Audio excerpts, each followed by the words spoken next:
Fala pessoal, tudo bem? Eu sou Mônica Damucha, do Museu Ciência e Vida, e só para lembrar, sou uma mulher branca de 59 anos, com cabelos e olhos escuros. Hoje eu estou usando um óculos meio rosado, vestindo uma blusa azul com os desenhos, brincos e colar de corrente dourado.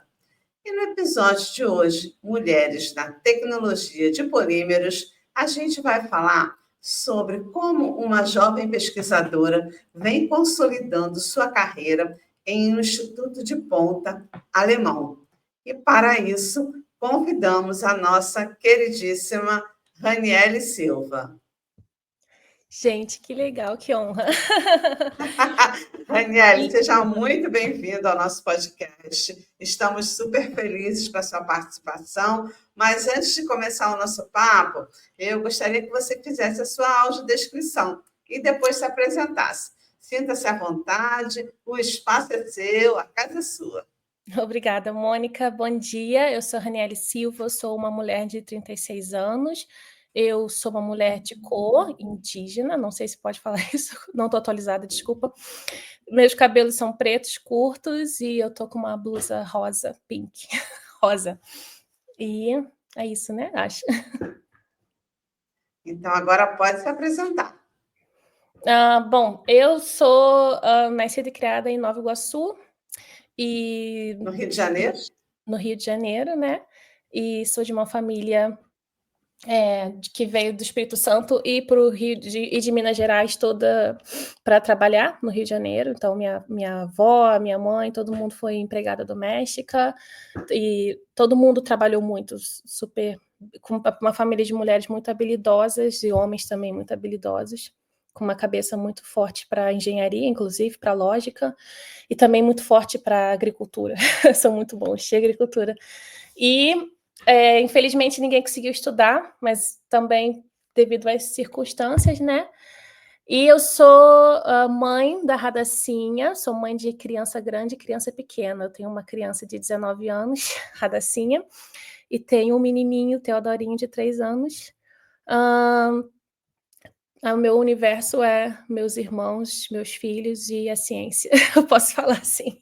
Então, mais ou menos. Eu fui alfabetizada pelo meu pai na minha casa, como eu disse, minha família, todos eles têm uma cabeça muito boa para lógica. Meu pai me ensinou a ler e escrever, eu sou a primeira filha dele. E eu sempre gostei muito daquilo que eu não podia fazer. Então, como na minha família, aquilo que tinha um lugar de menino e lugar de menina. E eu nunca entendi por que as mulheres da minha família, apesar de serem tão habilidosas e terem tanta posição de liderança e de gerência, sempre eram resumidas a ficar na cozinha fazendo as coisas e os homens ficavam executando algumas coisas ou descansando. Isso sempre me deu muita angústia. E meu pai era um cara de contradições, a vida dele foi cheia de contradições, mas ele é um cara muito inteligente, ele era uma pessoa muito inteligente, e ele me ensinou a ler e escrever, e ele sempre quis, desde que eu era criança, ele incutiu dentro de mim a vontade de ter também um futuro definido por mim mesma. Mas, ao mesmo tempo, ele também queria, claro, que eu reproduzisse os valores dele, né, da família dele, de ser uma boa dona de casa, uma boa mãe. E então ele viveu nessa contradição comigo. E, mesmo assim, eu consegui, através das políticas sociais, estudar, fazer pré-vestibular comunitário, fazer faculdade, mesmo com a minha filha. Eu me casei muito jovem, me casei com 17 anos. Quem é do subúrbio de igreja sabe como que essa dinâmica acontece. Me casei muito cedo, tive minha filha, mas também continuei estudando, coloquei ela em creche pública e por isso eu consegui fazer minha faculdade à noite, meu estágio durante o dia, e ela ia comigo para a faculdade também. Vale falar que eu passei por cota de rede públicas na faculdade e eu continuei na faculdade porque eu recebi muitas bolsas também de apoio a estudantes de baixa renda. E isso fez total diferença para mim. Eu também usava o meu Rio Card de estudante, então eu tinha essa possibilidade de ir de Campo Grande para o Fundão, não pagava passagem. Minha filha estava numa escola pública e eu recebia também uma bolsa do CNPq do meu estágio. Então, a minha vida era resumida nessa nesse suporte durante muitos anos para eu conseguir concluir minha vida acadêmica. E é difícil falar de outras coisas de mim sem falar disso, porque a minha vida durante muitos anos foi realmente executar esses planos que meu pai colocou dentro de mim e ficar com a minha filha. Então, minha trajetória é mais ou menos essa. Eu fiz a minha faculdade na Universidade Estadual da Zona Oeste, a UESO, que agora foi incorporada à UERJ, recentemente, há uns 2 anos atrás, ou 3 anos atrás, não sei. E foi extremamente estratégico para mim, porque era próximo da minha casa, então eu conseguia fazer aulas em horários assim estratégicos também para conciliar com a minha filha. E depois eu consegui o meu estágio na UFRJ, no Instituto de Macromoléculas, e eu ia de Campo Grande, que essa universidade era em Campo Grande, até o Fundão.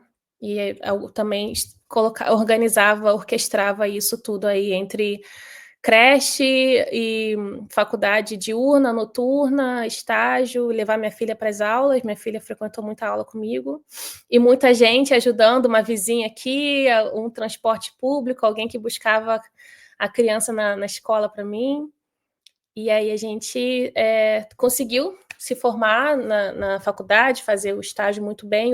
Através do meu estágio, eu consegui ir para São Paulo, fiz o meu mestrado em Química em São Paulo, aprendi bastante, muito mais além do que ciência, e depois eu fiz o meu doutorado novamente no Rio de Janeiro, no UFRJ, e depois, através do meu estágio sanduíche, que a gente fala, na verdade não foi sanduíche, mas através desse estágio de você ter uma experiência no exterior, eu vim para a Alemanha e fiquei aqui na Alemanha 6 meses e logo fui convidada para voltar e permanecer aqui. E aí, um resumo é isso, cheguei até aqui, mas é esse o ponto que eu estou agora, né? Não cheguei até aqui, é esse o momento que eu estou agora na minha vida. Maravilha. Gente, vocês vão ver que Raniele tem uma carreira incrível, com certeza tem muito mais ainda para nos contar. Bom, vou começar falando sobre a sua opção pela área de tecnologia, né? Especificamente pela tecnologia de polímeros. Né? Você já falou da influência do seu pai, que incutiu você o desejo de ter um futuro, né? Uma carreira, apesar da dicotomia. Né? Você sempre sonhou em ser cientista? Né? Você tinha algum exemplo de uma pessoa que trabalhava com ciência? Acho que não na família, como você já disse, né? Mas perto, assim, do seu círculo de relações. Como foi essa opção? Na verdade, não, eu nunca tive contato com nenhum cientista. Eu acho que muita gente da minha idade sonhava em ser médico, né? Mas eu nunca tive nenhum contato com ninguém. Para mim, ciência era coisa de filme. Mas meus tios tinham oficina mecânica, né? Meu tio consertava carro, meu outro tio fazia tudo que você imaginasse na oficina mecânica dele. E aí meu primeiro experimento científico, inclusive, foi com as graxas e óleos do meu tio, meu teste de fluidez, para quem é de polímero sabe que eu fazia todos eles apostarem em corrida para ver quem é que chegava mais rápido, né? Quem escorria mais rápido por uma madeira, assim, uma ripa. Eu passava muito tempo escondida nas oficinas dos meus tios, eu fui criada num sítio, assim, no interior do Rio, lá em Nova Iguaçu, no interior da Baixada, né? E eu passava muito tempo em contato com a natureza. Então, a minha experiência, a minha inspiração era a natureza. Eu queria saber por que tinha lá os quartos brancos, por que alguns quartos eram escuros. Eu queria saber absolutamente tudo. Eu tinha a infância que produz o ócio e que produz a criatividade. Então, isso para mim foi muito bom. E aí, quando eu fui crescendo, minha mãe me levava no trabalho dela, né? Ela era empregada doméstica, ela me levava nos lugares com ela e eu via, ela trazia uma revista chamava da Galileu para mim. E aí, claro, você também vê, né, no jornal sobre cientista. E aí essas revistas assim eu lia e ficava assim impressionada, né, com nossa, quando mostraram assim como é que é a estrutura de um DNA, uma estrutura muito longa assim. Eu li aquilo, os meus livros de ciências e acabava no primeiro semestre, porque eu já lia os meus livros de ciências inteiros, assim, esgotava. Quando eu descobri o que era a AIDS, eu fiquei passada que a AIDS não tinha cura, que fazia era um vírus, então eu tinha aquela questão da escala, que escala é essa, né? Que é menor do que a minha pele, a estrutura celular. Então eu sempre gostei de ciências, de biologia, depois eu descobri a química também, mas eu não tinha uma influência direta na minha vida. Eu era aluna de escola pública, estudei muito tempo em CIEP, e os professores, eu posso dizer que sim, foram minhas influências, porque eles só alimentavam essa vontade, né? Mesmo mais tarde, quando eu comecei a ouvir que tinha um polo tecnológico na Zona Oeste, em Itaguaí, né, que ia gerar muito minério, que tinha a Vale do Rio Doce, na época era do governador Garotinho, então ele fez essa coisa estratégica da UESO para desenvolver tecnologia. E aí eu pensei, pô, vou fazer essa faculdade aí de tecnologia, do que eu não sei, né, mas vai dar emprego rápido e tal. Mas quando eu falava assim com meus professores, eles falavam, acho que você seria uma boa cientista. E mesmo nesse processo que eu engravidei e tive filho no ensino médio, já não passei a ser mais aquela aluna de ensino médio normal, já passei a ser aluna que tem filho, né? Então, já não era tão promissora assim. Mas mesmo assim, eu lembro que tinha uns professores, assim, um específico que pediu para a gente fazer um projeto qualquer de ciência, e eu fiz um de buracos negros, assim, e ele adorou. Mesmo assim, essas pessoas me investiam, me motivavam a fazer o que eu quisesse na parte científica, né? E falava, não, faz esse vestibular para o ESO, faz um tecnólogo, você vai arrumar um emprego rápido e tal. E eu fui fazer polímeros sem saber exatamente o que significava polímeros, eu só sabia que atendia a indústria tecnológica e petrolífera do Rio, mas eu sabia que eu gostava de química, porque aí eu ganhei um livro do Ricardo Feltri, ganhei não, comprei num sebo de R$ 20, e apesar de eu ter tido um ensino médio muito, muito ruim, muito fraco, porque eu engravidei, então eu fui fazer uma educação para jovens e adultos à noite, né? Então era no nível, né, das pessoas que chegavam muito cansadas, não era mais aquele nível para você fazer vestibular e passar. Eu não estava mais no grupo de alunos jovens que estudavam para fazer vestibular e passar, né? Tinha aluno da minha sala que ia fazer vestibular para rural. Eu falava, nossa, uau! Na minha turma, que eu me mudei quando eu engravidei, eles eram todos pessoas que chegavam do trabalho, ou pessoas aposentadas que queriam terminar a escola, ou pessoas que queriam terminar a escola porque queriam melhorar o salário, o cargo. Então, eram todos adultos. E ali mesmo estando ali com ninguém que queria ter os mesmos interesses, né? Eu ainda tinha ainda algumas motivações, alguns professores que falavam assim: faz o vestibular, tenta, eu acho que você vai conseguir, e tenta para ciências, assim, porque eu também gostava muito de literatura e de história da arte, mas eles falavam, não, tenta para ciência, né? Porque pobre não pode fazer história da arte, essas coisas que eles falavam, mas que a gente sabe que hoje em dia você pode fazer tudo, assim, graças aos incentivos do governo também. Mas eu fui para exatas. Eu ia tentar farmácia, e aí depois eu passei em polímeros, mas eu sabia, assim, que eu ia fazer alguma coisa de química, porque eu li os livros de química e, cara, eu consegui entender muito bem os livros desde o começo, assim. O livro do Ricardo Feltri, a linguagem é muito acessível, mas sendo muito teórica também. Então, aquilo ali falou, caraca, eu consigo entender isso, então eu realmente consigo ser cientista, talvez, né? Então, mais ou menos foi isso. Muito legal, Reniele, muito bom. Isso é importante, né? Essas políticas públicas e a presença do professor, né, na vida da gente, incentivando, né? Isso acho que para você fez toda a diferença e acho que para várias pessoas é assim também. Bom, como você disse, né, você cursou tecnologia de polímeros na UESO, né, que era o Centro Universitário Estadual da Zona Oeste, Campo Grande, que hoje faz parte da UERJ. Seguiu no mestrado em Química, lá na Universidade Estadual de São Paulo, na Unesp, né, especificamente no Instituto de Química de Araraquara. Depois, você fez o doutorado no IMA, né, no Instituto de Macromoléculas Heloísa Amano, da UFRJ, e durante o seu doutorado, como você já disse brevemente, fez um estágio no HZB, né, que é o Institute of Applied Materials and Energy Storage, que tem um nome alemão impossível de pronunciar para mim, né? Em colaboração com uma universidade tecnológica, né? Com projetos de caracterização de materiais poliméricos, né, voltados especialmente para o armazenamento de energia. Então, assim, você passou por vários lugares, né? A Unesp é uma instituição de ponta em São Paulo, o Instituto de Macromoléculas aqui no Rio, na UFRJ, também é de destaque, e esse HZB na Alemanha. Queria que você falasse um pouquinho como foi a sua experiência aqui no Brasil e na Alemanha,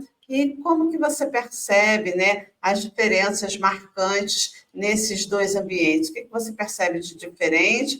E queria que você falasse um pouco também sobre a diferença entre esses ambientes na perspectiva de gênero, né? Como é que você vê esses ambientes tão distintos na perspectiva de gênero? Então, apesar de, como eu ter já falado, eu ter vindo de uma circunstância, né, uma condição de despreparo, eu acho que, né, você vai mudando ali, você vai tendo autogerência da sua vida, apesar de todo o seu entorno, mas já vou responder a última parte. Eu acho que eu tive um privilégio muito grande. Quando eu cheguei na Alemanha, eu percebi, já sabia, mas cheguei aqui e foi claro para mim. Eu tive contato com ciência no terceiro período da faculdade, da graduação. E aqui na Alemanha você só tem contato com a pesquisa, com os laboratórios, quando você está já no final do seu mestrado.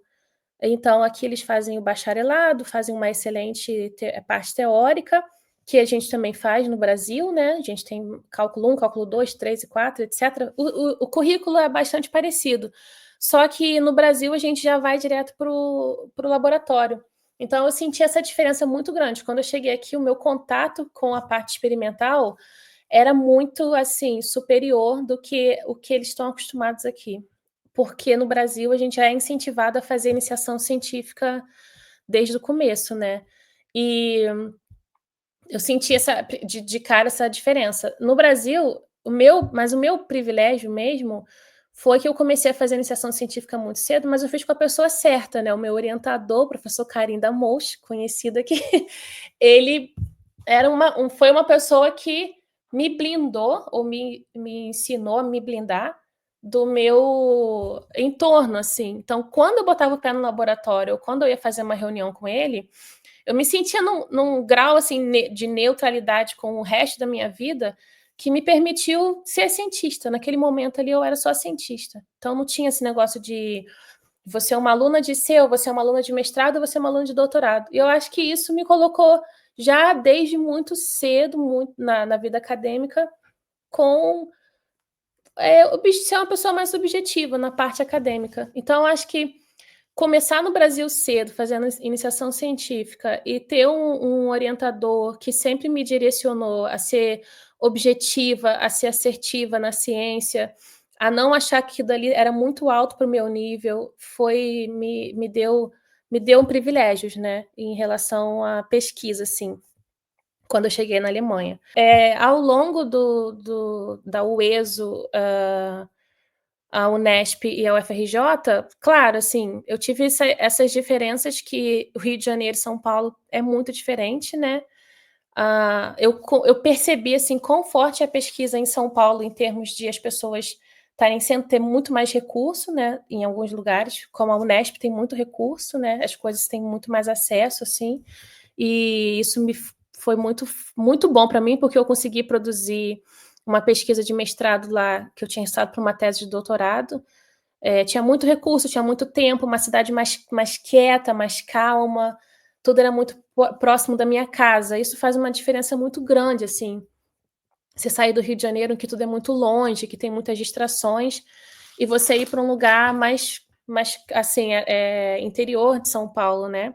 E que a cidade é uma cidade universitária. No Rio, você trabalha, você faz um monte de coisa, né? Você está ali no fluxo, né? E aí lá em Araraquara, não. Então, a biblioteca era perto da minha casa, a cidade tinha o Sesc, que minha filha ficava. Então, eu percebi essa diferença. Assim, para o mestrado foi excelente. Eu consegui dar um foco, assim, desenvolver a parte científica com calma, sabe? Eu tinha tempo para poder fazer experimentos, repetir experimentos, pensar o que eu poderia melhorar. Os reagentes chegavam rápido. Quando eu fui para o mestrado também em Araraquara, eu pude ir para o síncroton. Foi as primeiras vezes que eu fui ao síncroton, com o professor Celso Santilli e o time dele. E depois, isso me deu muita casca, né? Não só por isso também. Tem outro fator, né? Que em Araraquara eu era sozinha, né? No Rio eu tinha todos os meus amigos. Em Araraquara eu tinha mais colegas, né? Claro que eu fiz amizades lá. Eu me encontrei nessa solidão produtiva também. Não porque eu ficava sozinha e daí eu trabalhava muito, mas porque como eu estava lá sozinha, eu também via outras pessoas também sozinhas, assim, porque também tinham grupos de colombianos, cubanos, franceses, espanhóis, estava cada um ali, era só uma consequência estar ali, eles também estavam ali com o mesmo objetivo. Então aí você vê que todo mundo está ali sozinho, investindo um tempo da vida deles na carreira, aí se encontram, fazem lá uma festa, né? A gente fazia muito almoço junto, mas depois volta para o seu objetivo. Então tá todo mundo no seu objetivo sozinho, mas ao mesmo tempo conectado por estar nesse coletivo, assim. Isso foi muito bom. Todos eram iguais a mim, todos eram estrangeiros, né? Claro que alguns estrangeiros tinham mais privilégios, assim, né? Tinha os locais também, e tinham os estrangeiros que era mais difícil. Por exemplo, carioca, todo mundo achava que eu era a mais preguiçosa, a carioca malandra e tal, e depois se provou o contrário, assim. E foi uma experiência. Isso me deu uma maturidade muito grande em Araraquara.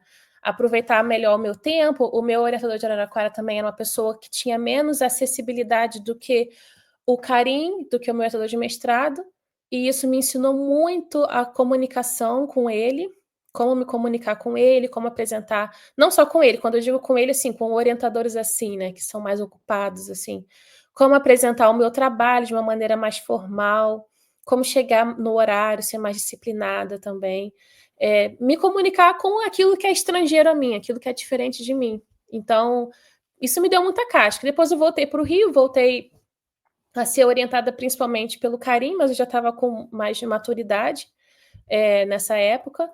E aí no Rio era diferente, porque eu percebia, eu já tinha uma clareza, assim, da minha situação. Era um doutorado já, né?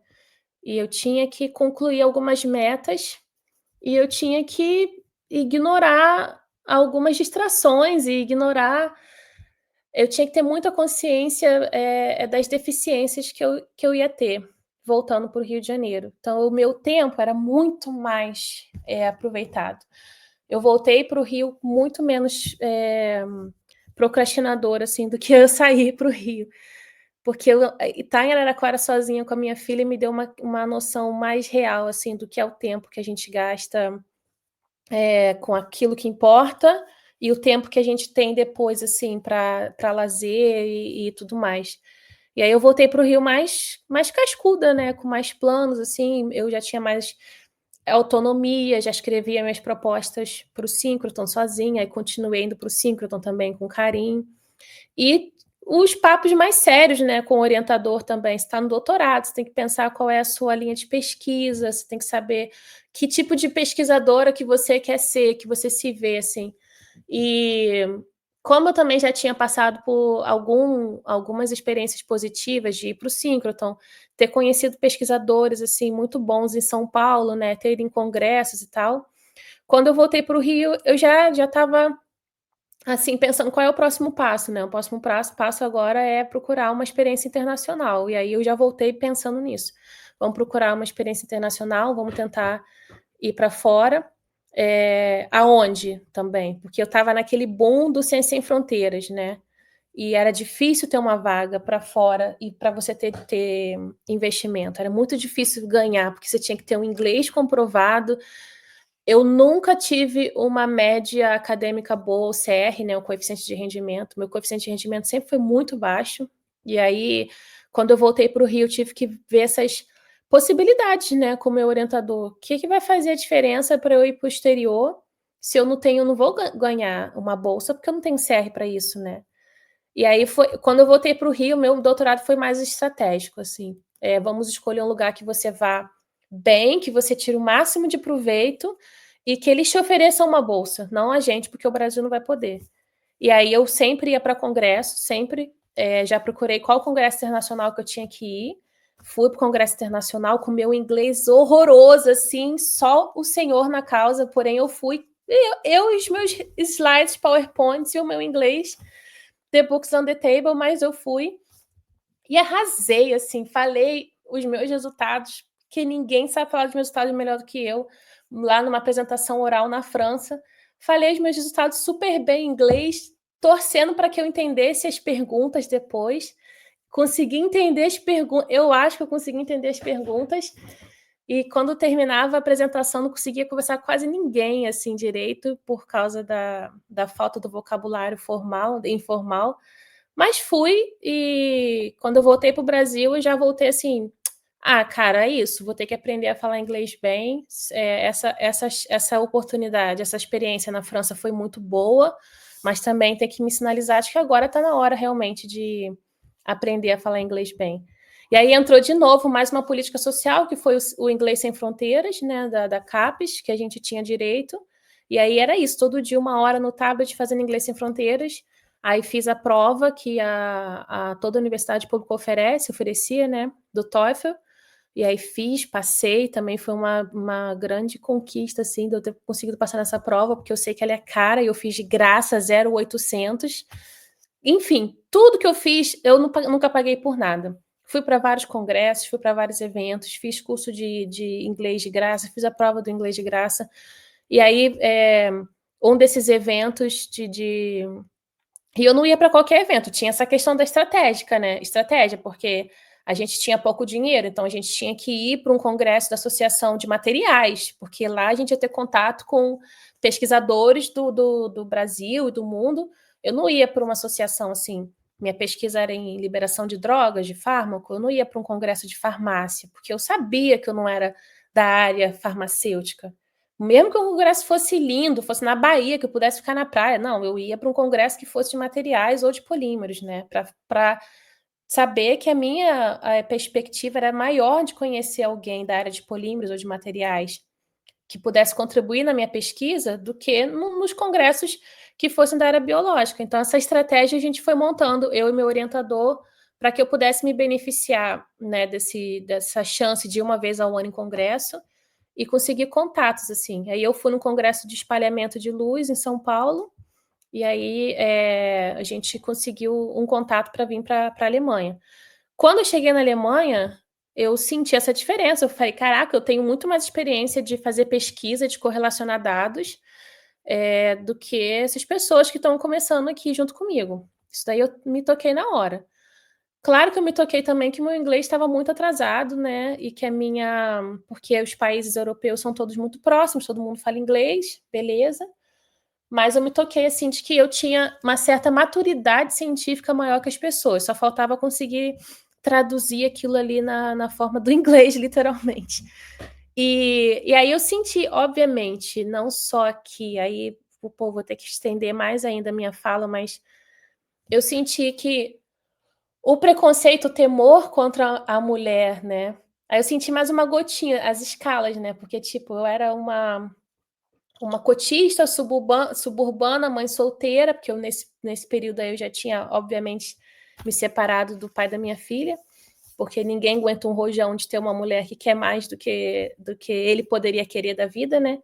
E aí eu me separei dele e fiquei com a minha filha fazendo faculdade e falei, cara, eu não vou olhar para trás, eu não vou falar, vou ficar só tomando conta de família, da casa, quando o que eu quero, ok fazer isso, mas o que eu quero é poder.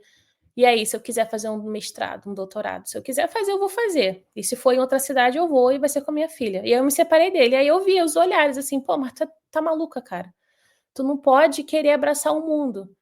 E isso vinha de tudo, assim, da família, em primeiro lugar. Óbvio, né, que eu era muito sortuda, porque eu era casada, e eu queria largar o meu casamento. E depois dos próprios colegas, assim, da faculdade. Pô, como assim você quer ter o mesmo rendimento que a gente, assim? Como assim você vai trazer uma criança para a sala de aula? Sim, eu vou trazer. Até que a faculdade me ofereça uma opção de ter uma creche, eu vou trazer minha filha para a sala de aula. E ela vai ficar aqui de boas comigo na biblioteca e na sala de aula. E tinha essas coisas também, tinham professores que ajudavam mais do que criticavam, e uma das coisas mais importantes que eu ouvi foi de um professor. Eu estava indo muito ruim na prova, muito mal, ele no meio da prova de química analítica, Fábio, ele sentou na minha frente e falou: "Do que adianta você fazer o esforço que você faz com a sua filha, se quando chega aqui você não consegue, se focar e fazer a prova? É muito bonito o que você faz, mas o que a gente precisa é que você realmente faça isso valer a pena". Eu falei: "Putz, é verdade, ou eu largo tudo, ou eu faço isso valer a pena realmente me dedicando, porque eu estou deixando de passar tempo com a minha filha".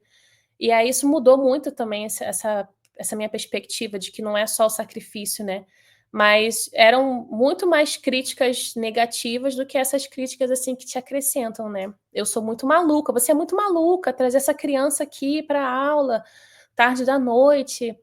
Quando eu fui para São Paulo, para Araraquara, foi horrível também, porque eu fui brilhando, né, super feliz, todo mundo falou: "Uau, você passou na Unesp, Araraquara", mas pessoalmente as pessoas não entendiam por que que eu estava escolhendo mudar de instituição. E eu pensava: "Por que não mudar de instituição? Eu não sou casada com a instituição, eu sou aluna, eu tenho direito de aproveitar e aprender com a instituição, e eu vou continuar aprendendo em todas as instituições, assim, do que eu puder ir". E isso foi uma crítica muito grande: "Como é que você vai fazer com a sua filha?".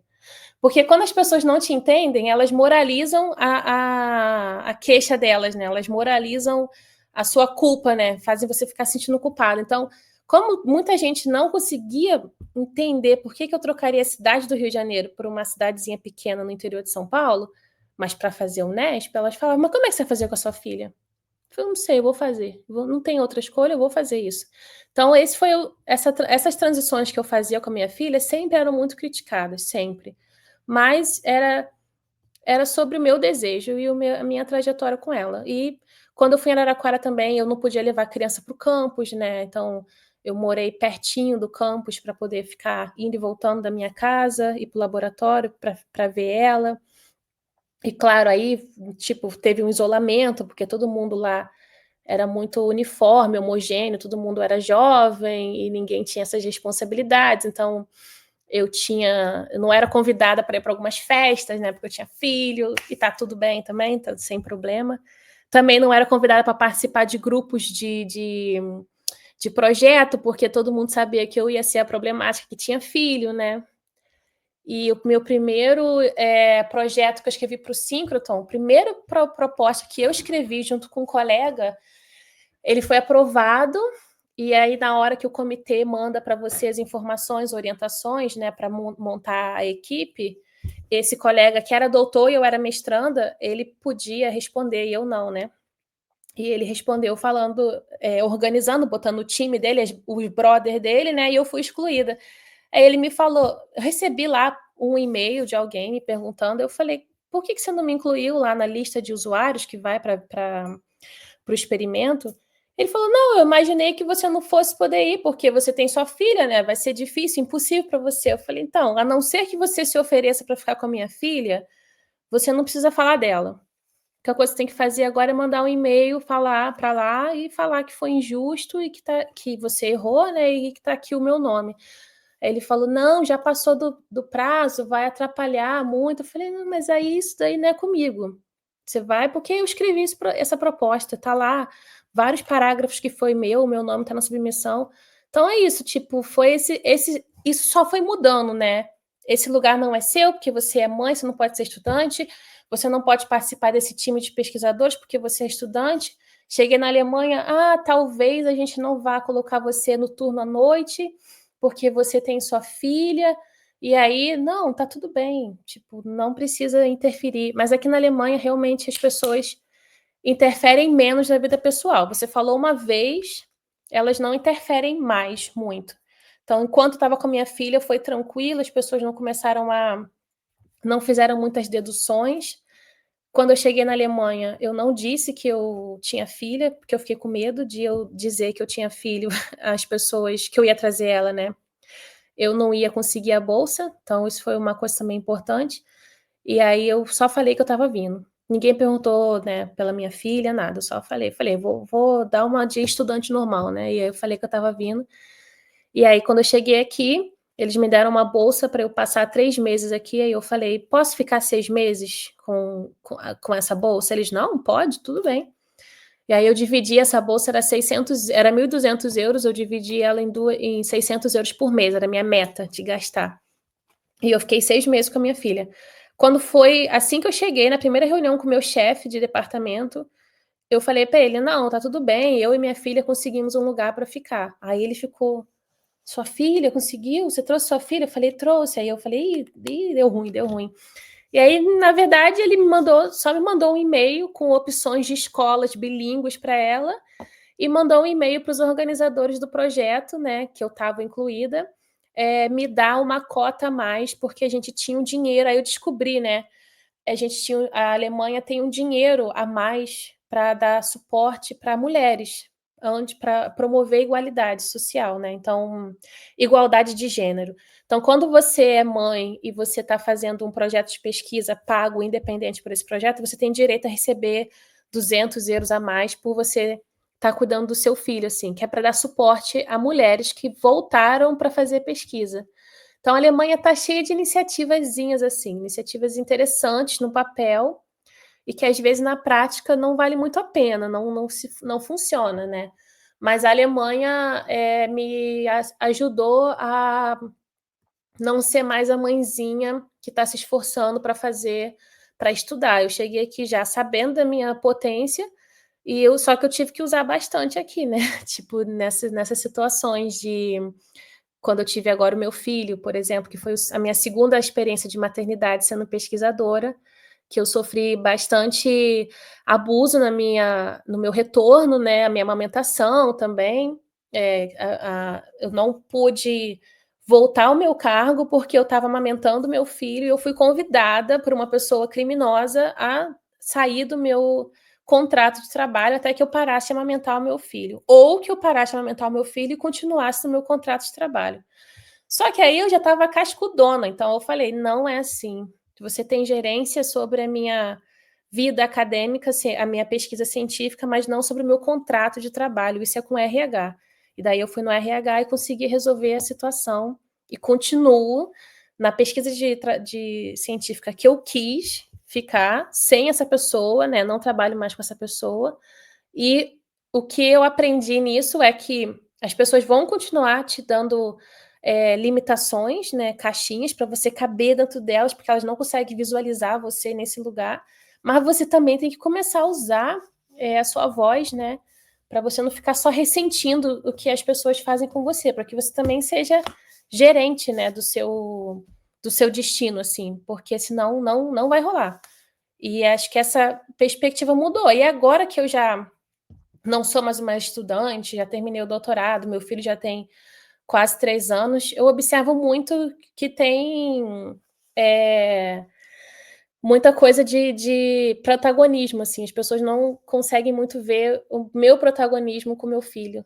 Ranieri, você é uma cientista, né, que desde o início da sua carreira como estudante, você precisou alinhar o seu crescimento profissional com a maternidade, conforme você já explorou bastante, né? Essa realidade se repetiu até o final do seu doutorado e você vem conseguindo avançar na carreira sem abrir mão, né, da sua vida pessoal, especialmente da maternidade.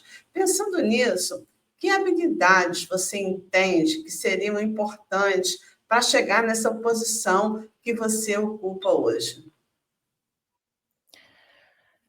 Eu acho que você tem que ter, acima de tudo, muito autocrítica. Olha para dentro de si e pensa sempre quais são os elogios que são de verdade, são bons, aceita, né? Fazem parte mesmo do que você construiu. Mas também pensa assim que nem toda crítica é para te magoar e te ofender. Às vezes é realmente aquilo que você pode melhorar. Eu acho que seu objetivo, né? Por incrível que eu pareça, ser objetivo no que você realmente quer e não nas expectativas que as pessoas colocam em você, mas também ser muito honesto com você mesmo, ser muito honesto com você para que você não perca não fique fazendo da sua vida um grande ressentimento, assim, eu quero seguir a vida acadêmica, então eu vou realmente olhar para aquelas coisas que eu preciso consertar na minha formação, que eu preciso consolidar, e vou melhorar ela, e vou pegar as coisas que eu sou forte, no meu caso eu gosto muito de me comunicar, e vou usar isso para mim, né. Então, assim, se faça uma autoavaliação, passe tempo com você sozinho, pensando refletindo, né, nas coisas que você pode melhorar, e também passe tempo com pessoas experientes, não só com pessoas que tenham as mesmas opiniões que você. Achei que foi muito importante para mim passar tempo com pessoas que são mais experientes do que nem sempre falam o que eu quero ouvir, mas que tenham visões, assim, perspectivas diferentes das minhas, e observar também a trajetória das outras pessoas me ajudou muito. Entendi. Você, durante a sua carreira, você acha que você entende que você passou por dificuldades que conseguiu identificar que foi especificamente pelo fato de você ser mulher? Ah, sim, né, com certeza, você não pode falar você não pode falar muito, cortar as pessoas, né, porque você está sendo, sensível, você está sendo dramática. Por ser mãe, tinha muitas coisas que eu não poderia, fazer, porque as pessoas já queriam me limitar, como eu já falei aqui. E, atualmente, também, quando eu trabalho muito junto com o meu companheiro, né, aqui na Alemanha. A gente se conheceu em decorrência do ambiente de pesquisa, que acontece com muitos casais, né, aqui na Alemanha, aqui no mundo inteiro. E claro que toda vez que nós estamos juntos, as pessoas tiram o meu protagonismo, apesar de às vezes ele só ser o meu plus one, né, ele só tá ali. A gente vai em muitos eventos, assim, de projetos que eu vou vou dar alguma apresentar algum resultado e que eu vou falar. Ano passado a gente foi numa reunião de projeto na África e o nosso filho estava junto e as pessoas, apesar de eu ter acabado de dar, né, de estar ali palestrando, as pessoas falavam com ele sobre a parte científica e aí na hora de falar sobre o hotel, sobre as coisas legais da criança, as pessoas falavam comigo, assim. Então eu vejo muito isso. Só que hoje em dia eu canalizo a minha energia para aquilo que realmente importa e sou mais estratégica. Mas é mais ou menos assim, agora nesse momento. Infelizmente, essas coisas não são restritas ao Brasil, né? Acho que é É, importante deixar isso claro. Raniele, a sua carreira é marcada, né, por excelência acadêmica, você veio crescendo, né, de forma sólida em cada etapa, e agora, mais recentemente, né, como uma pesquisadora brasileira, jovem, que está consolidando, né, a sua carreira na Alemanha. Gostaria que você trouxesse essa visão de futuro para jovens de hoje que pensam em construir uma carreira também na área de polímeros, materiais ou na ciência e tecnologia de modo geral. O que você falaria para essas jovens? é uma área ainda não, uma área promissora demais, assim, no Brasil e no mundo, e é um privilégio ser cientista, porque eu nunca precisei, por exemplo, de tirar, de comprovar a minha graduação, minha formação, porque só por eu ter um diploma de ciências, ou ter que validar aqui na Alemanha, que eu provar, né, como em outras profissões, que eu sou cientista. Porque só você ter o diploma é uma carreira tão internacional que o que você aprende no Brasil, você aplica em qualquer lugar do mundo e vice-versa. E o Brasil tem uma coisa interessante que você não precisa se focar no objetivo estratégico do país, que, como por exemplo, na Alemanha, é a parte da energia, na França, eu acho que é a parte mais biológica de saúde, porque o Brasil tem essa diversidade. A gente tem essa parte de materiais, de petróleo, de minério, a gente tem a parte biológica, desenvolvimento de vacina, tem a Fiocruz, tem a parte da agricultura. Então, assim, as possibilidades de você fazer ciência no Brasil e ser referência para o mundo é muito grande, sabe. Então o que eu diria é: não se limite nunca, se você acha que você pode, transitar, especialmente meu conselho é: transite, não fique só na sua área, faça interconexões, seja a ponte entre uma área e uma aplicação. Isso o diferencial assim que eu poderia dar para qualquer pessoa. Aproveita que você não veio de uma base muito homogênea, definida, que você não está naquela linha de corrida linear, e seja realmente o ponto fora da curva, mas para o lado positivo, seja o ponto fora da curva mesmo, mostrando que você é interdisciplinar. Porque no Brasil cabe a interdisciplinaridade e ela surpreende o mundo. Porque aqui na Alemanha, e também eu vejo em outros países, né, a gente surpreende muito pela nossa interdisciplinaridade. E isso que eu falei, né, na produção de materiais e na caracterização de materiais, a gente tem os Sirius, né? Então, assim, é um síncroton de 4ª geração. Não, a fonte do síncroton não está ainda totalmente terminada, mas ela está assim, entre poucas no mundo. Eu acho que uma no Japão e o Diamond na Inglaterra, mesmo assim, a gente vai ter ainda uma questão de fluxo, qualidade da linha melhor do que a da Inglaterra. Então, o Sirius, gente, é uma oportunidade essencial. Se você puder associar a sua pesquisa já visando fazer com o Brasil, com o Sirius do Brasil, faça, porque esse é um privilégio, assim, sensacional. De fato, né? É um equipamento extremamente potente, né, que a gente tem aqui no Brasil, né, lá em Campinas. A gente, inclusive, tem um episódio com a Cristiane Rodella, a cientista, que fala, né, dessa tecnologia disponível aqui no Brasil. Então, Ranieri, a gente está chegando aqui no finzinho e vamos para aquele nosso momento ping-pong. Eu faço uma pergunta e você me dá uma resposta. Então, uma música. Ai, Amarelo, do Emicida. Legal. Um livro? Gente, eu fiquei...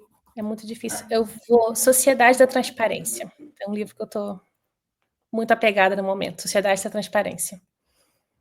Um filme? O Everest. Nada a ver. O Everest. Um lugar? Praia Vermelha, no Rio de Janeiro. É um lugar em que eu comecei a ser feliz com a minha mãe, que eu vi ela mais feliz, e foi a última praia que ela foi, e é onde eu sempre vou com os meus irmãos e com a minha família. Praia Vermelha. É lindo mesmo. E uma mulher que você considere da hora? Isso é muito difícil, né? Porque você é da hora. Uma mulher que promove outras mulheres é da hora. Nossa, essa é difícil. Mas como tem que ser rápido, eu não tenho muitas chances, eu vou falar a minha filha, porque é ela que me ensina a ser... Metade da minha vida eu fui a mãe dela, né? Tô sendo a mãe dela. E todas as outras possibilidades do feminino eu vejo nela, incluindo aquelas que eu não tenho, que eu não ensinei. Então, é minha filha. Então, a Radassa. É. Ranieri, nós estamos encerrando aqui esse papo maravilhoso, né? E nesse momento queria deixar aberto para você, caso você queira falar alguma coisa, alguma indicação, algo mais que você queira informar. Eu já falei muito, né? Mas eu só queria dizer o meu maior conselho, seja lá qual for o que você quiser fazer da sua vida, tenha autogerência da sua vida, na ciência, na vida acadêmica, científica, de artes, tenha autogerência. Só faça estratégias de curto e longo prazo. Estou falando para as pessoas que vieram do mesmo lugar que eu, a gente não tem esse privilégio de ficar esperando a vida levar a gente. Então, vamos ter autogerência e não se limitem. O mundo está cada vez menor, conhecimento está cada vez transitando, e existe uma demanda muito grande por pessoas como nós, no mundo inteiro. Pessoas que têm criatividade, energia e resiliência. Então, usa todo esse conhecimento e além, aquele que vai vir, para poder continuar dando gerência e ser senhora do seu futuro, porque não deixa ninguém ser isso, só você mesmo. Muito bom, Ranieri. Bom, pessoal, estamos chegando ao fim de mais um episódio. Gostaria de agradecer imensamente a presença da Ranieri. Foram palavras muito inspiradoras. E até o próximo episódio do Mulheres da Hora. Uma coisa, não esqueçam de dar 5 estrelas no nosso podcast e também nos seguir para serem avisados de novos episódios. Vocês podem deixar comentários, recadinhos, fazerem sugestões que ficamos atentas a essa troca com vocês. E temos também o videocast no YouTube do Museu Ciência e Vida. Então, corre lá, deixa um joinha nos episódios e se inscreve no canal, ativa o sininho para ser avisado de novos conteúdos. Beijo grande e até o próximo episódio do Mulheres da Hora. Tchau, pessoal!